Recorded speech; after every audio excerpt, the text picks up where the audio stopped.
Welcome to the podcast for empathy and imagination. My name is Aubrey Cloutier. And I am Drew Clark. And we are here at Gradient Studios on a sunny but chilly Crockett Day. Yeah, we're here in Crockett, California. We're doing our podcast here. I'd like to welcome each and every one of you for taking the time out of your day to listen to our podcast. Of course, we encourage your letters, comments, concerns, questions, call-ins. Our phone number is listed on our website, and you can comment on YouTube. We're going live streaming YouTube. If you're listening to this in the past, we live stream every weekend on YouTube. Wow, ladies and gentlemen, welcome to this podcast. I think it's time for a particularly mirrored check-in. Can we check in? Let's check in. Okay. Go ahead, Aubrey. You check in. Oh, my thighs are disintegrating under stress of biking. Stress of biking? Feeling pretty good, though. I mean, it's a good stress. It's like a exercise stress. Muscle tension and release stress. It's like you need it, right? I need it. Mm-hmm. My legs are pretty good. I feel like my core is what needs work on my body. Yeah. My chicken legs can go, pretty much indefinitely walking. No. You're not chickeny, though. I mean, I have basically tree trunks for legs, but that's not normal. Yeah. See, I have human legs for legs. Check-in's good. Playing a lot of music, doing Yacht Rock. We started the Yacht Rock band. Can I hear a little bit about cool. Yacht Rock? It's a lot of fun. We have a drummer and his lady friend, his wife, is singing. And then it's just some guy off Craigslist who already plays in a semi-pro Yacht Rock band. He plays keyboards. But his name is Vince. Okay, all right. I thought there was a but there. No. Oh, There's no but. Is good. He's just good, and it's awesome to be playing with a bunch of people who are good. Awesome. So the drummer and then his wife sings? Yeah, Sounds and everyone sort of sings because there's so many harmonies going on in a lot of these songs. Like Doobie Brothers. The bass guitar? Yeah, the bass guitar. There's so many harmonies going on in these songs. Doobie Brothers. So right now we're doing like Doobie Brothers, Steely Dan, Ambrosia, which I had never heard of. I don't know Ambrosia. Stephen Bishop, who all these people I'd never heard of, but I'd sort of heard the songs. Well, I lived on a yacht, and I don't know what yacht rock is. It's basically like R&B, like cheesy R&B, like the stuff yesterday, right when I got here, I was playing. Okay, well that's cool. But stuff. I wouldn't call it. It's like cheesy is the best word. I wonder what the better word. Than yeah, cheesy I mean is. it's because it's very It's very like earnest. Steely Dan's not very earnest. Steely Dan's sort of satirical, but a lot of the themes are like love, forlorn love, or like kind of sweet love. There's a lot of that going on. And this band, what's its end? Where is it going? Well, the singer works with someone who knows the owner of a place called the Piano Fight, which is a bar. Oh, cool name. Yeah, it is a cool name. The Piano Fight. What town? I think it's in San Francisco. Anyway, they have Yacht Rock Thursdays where they just sort of put on a Spotify playlist of quote-unquote yacht rock. Like R&B, of course, sort of thing. Soft rock R&B. I guess that's what yacht rock would be. Okay. So anyway, this place does that every Thursday, and they were like, "Yeah, we just put on a playlist, but if we could have a band in here, that would be pretty awesome." So, if things work out, we'd have a standing Thursday gig. Frick yeah! At a bar playing some yacht rock songs, dude. If you had that would feel real good, I imagine. It would feel that's sort of the, that's almost the end goal. There's going to be a noise here for a second. Yeah. Oh yeah, that doesn't help. Yeah. That's sort of an end goal for a lot of, maybe not end goal, but it's a kick-ass arrangement to have. A weekly gig, every Probably week. gonna Every get a week, little bit of dough law layers probably too. get some dough.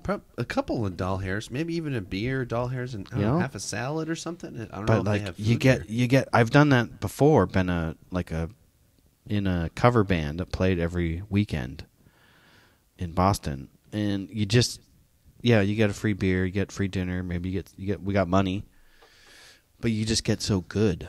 Oh, the trade-off is that You you're get really good at your instrument. Like Yeah. it's like music college or something. But if you're playing live all the time, Yeah, and Yeah. especially with these yacht rock songs because it's, metal has its own challenges and it's usually technical challenges. sometimes emotional. Fast, playing fast. Like, how do you change stuff all quickly? Yeah, fast and like stunts, guitar stunts. It's a lot of stunts and drum stunts too. And there's some of that there's some of that in R&B, Bass tapping.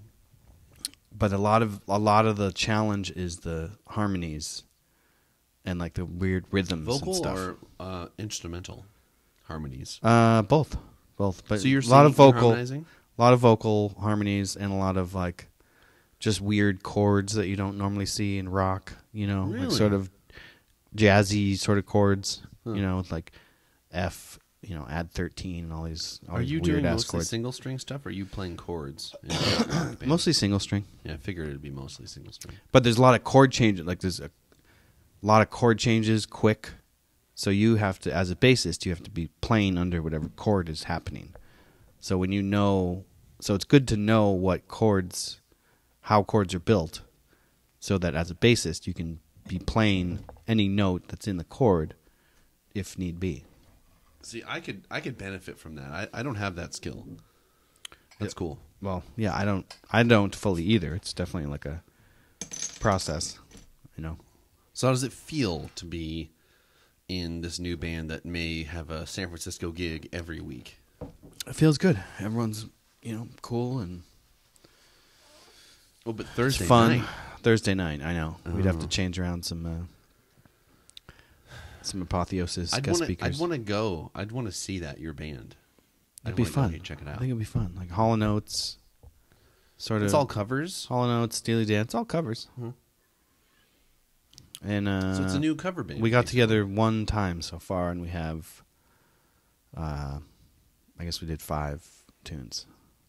For Then we're- one, that's pretty good. And then we're adding like 3 or 4 more tomorrow. Hmm. So, Would you say you feel happy about it? oh yeah, it's great. Mhm. Super fun, super challenging. I mean, if it's not fun, I'm not going to do it. Right on.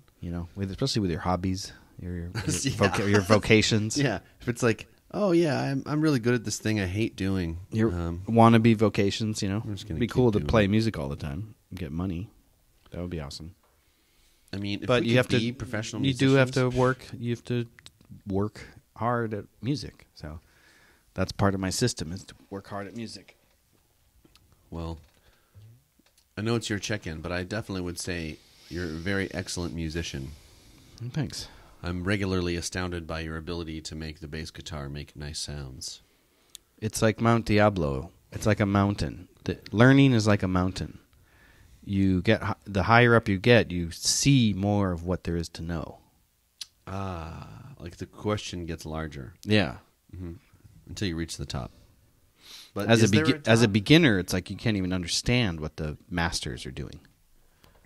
But then as you get as an apprentice or novice or well, expert, and then you're like, oh, I see what the true outer extremities of human achievement are in this field, who's like 2 or 3 people in your opinion that are there with bass skill? Like Les Claypool. He has a unique thing, but he's probably very good, just regular, sort of normal playing, But there's all kinds of just studio musicians who you don't even know their names, but they work in LA every day. Yeah, they're like recording stuff for all these bands. But apparently it doesn't pay what it used to. Really? Yeah, it used to be like $1,000, $2,000 a day for a couple hours of work. Now I think it's like a tenth of that. Yeah, I did session work. Not that. I guess it was like a year ago now. I played guitar. I brought the B-52 in, and that's actually, folks, that's what this is. Wondering, what's that weird thing with the lights on? The lights are just for show, but this is my amplifier. It's where we're fixing it. And that's cool looking.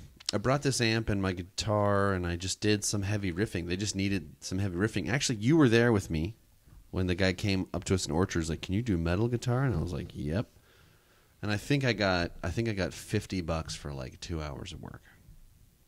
That's decent. But it was that much driving and parking. You know what I mean? And dragging my shit up. It probably was a wash. Yeah, $10. But I'd rather spend my day washing that way, Right, than so many other ways. And now I'm on this album these guys did, and it's like they weren't heavy enough to do this one song. That is cool. And so I had to import heaviness. But okay, so your check-in still. I don't think I've ever been paid for work, but I've contributed a lot over the years. You've never been paid for albums with bass. You haven't been paid for direct session work? No, that surprises me because there is money there and people need it. It's mostly drums though. It's mostly drums. It's mostly drum work. Yeah, bassists. You get a lot of ex-guitarists or like guitarists who are slumming into the bass realm, and they are not happy. And it's just like, okay, well, you're playing it like a guitar. Nothing wrong with that. And I've done that. I've been a guitarist. I mean, I am a guitarist, but I picked up a bass to jam with these guys, and I was playing the bass like a guitar, and it was obvious. Yeah, well, I mean, it works. Sort of. It can work. Yeah. But like Tim wants me to play bass on some tunes. Mm-hmm.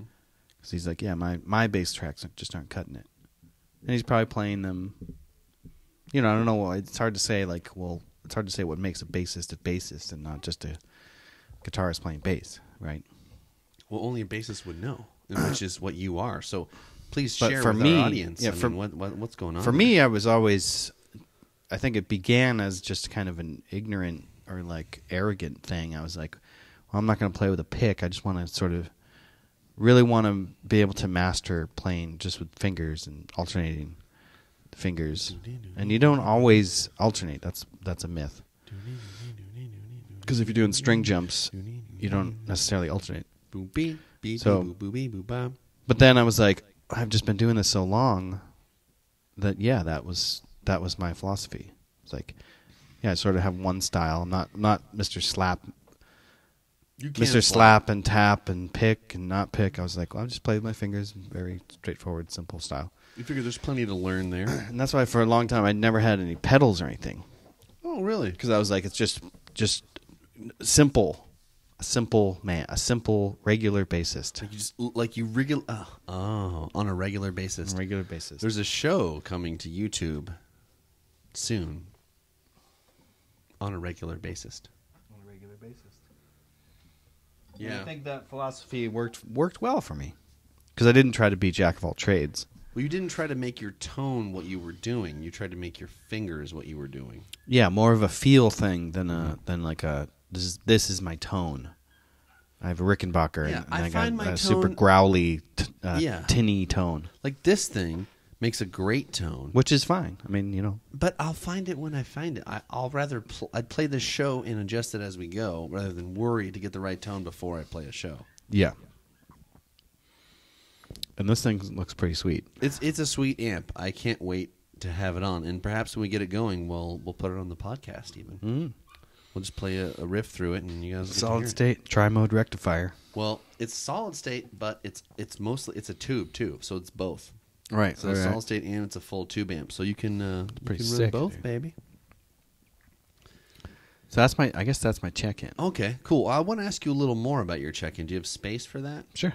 Well, okay. I want to check in with your life post hot tubs. That's still fresh, and I want to hear how that feels. Yeah, it's great.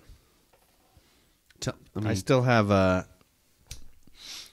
like anxiety, like, oh fuck, I got to do that tub. It sucks. And then I'm like, oh, I don't have to do that tub, and I feel good about it. Sean called me. Oh yeah, he called me out of the blue. Did he want you to help him do routes? No, but he told me that basically the route's on hold. Oh, he can't find somebody.